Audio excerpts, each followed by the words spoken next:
Stand up comedy. ఇటీవల నవీన్ పోలిశెట్టి, అనుష్క జంటగా వచ్చిన Miss Shetty Mister Polishetty cinema అందరికీ గుర్తే.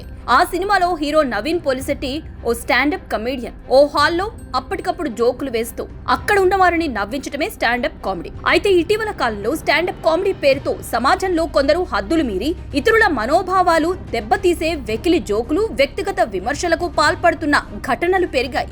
వినోదం పేరుతో కొందరు వ్యక్తులపైన, ముఖ్యంగా ప్రముఖుల వ్యక్తిగత జీవితాలపై కుళ్ళు జోకులు వేయటం సోషల్ మీడియాలో పెద్ద దుమారాన్ని రేపుతోంది.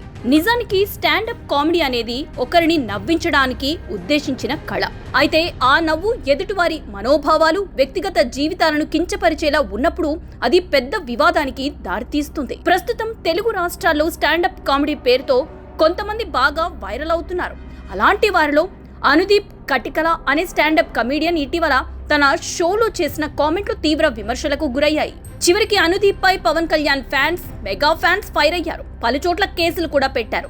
ఈ వివాదం ఇంకా ముగియకముందే మరో స్టాండప్ కమీడియన్ చేసిన వ్యాఖ్యలు ఇప్పుడు పెద్ద దుమారం రేపుతున్నాయి. స్టాండప్ కామెడీలో భావ ప్రకటన స్వేచ్ఛ ముసుగులో అనుచిత వ్యాఖ్యలు చేసిన వీడియో ఇప్పుడు సోషల్ మీడియాలో వైరల్ గా మారింది. నలుగురు నవ్వుతున్నారు కదా అని హాస్యం ముసుగులు సదరు మహిళ బూతులతో రెచ్చిపోయారు. కుటుంబ వ్యవస్థ పైన నోటికి వచ్చినట్లు వ్యాఖ్యలు చేశారు. ఒకరిని ప్రేమిస్తే పెళ్లి అని, కానీ నలుగురితో ఐ లవ్ యూ అని చెప్తే మాత్రం నేను లమ్ అంటూ రాయలేని భాషలో నవ్వుతూ చెప్తున్నారు. అలా పిలిపించుకునేందుకు నేను గర్వపడుతున్నా, ఇదేదో బాగుంది కదా, అందుకే మీరు కూడా నవ్వుతున్నారు కదా అంటూ దారుణంగా మాట్లాడారు. ప్రస్తుతం ఆ వీడియో సోషల్ మీడియాలో బాగా వైరల్ అవుతుంది. ఇంత రోతగా మాట్లాడుతోంది ఎవరిమా అంటూ నెటిజన్లు ప్రశ్నిస్తున్నారు. స్వేచ్ఛ ఉండాలి, కానీ మరి ఇంత దారుణంగానా?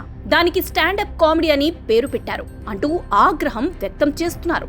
నిజానికి ఒకప్పుడు స్టాండప్ కామెడీ అంటే చాలా గౌరవం ఉండేది, కానీ ఇప్పుడు దానంత లేకి షో ఇంకోటి లేదు అంటున్నారు. ఒకప్పుడు చక్కని హాస్యంతో నవ్వు తెప్పించారు, కానీ ఇప్పుడు మాత్రం కులం, మతం, బూతులు మాట్లాడుతూ నవ్విస్తున్నారు. కానీ ఈ మాటలతో చులకనవుతున్నామనే విషయం మర్చిపోతున్నారు. హాస్యం అనేది నవ్వించేదిగా ఉండాలి, కానీ ఒకరిని కించపరిచేలా, బాడీ షేమింగ్ చేసేలా లేదా వ్యక్తిత్వ హననం చేసేలా ఉండకూడదని నెటిజన్లు తీవ్రంగా మండిపడుతున్నారు. ఈ దూకుడు సరైనదేనా, లేక దీనికి ఏదైనా నియంత్రణ ఉండాలా అనే అంశంపై పెద్ద ఎత్తున చర్చ జరుగుతోంది.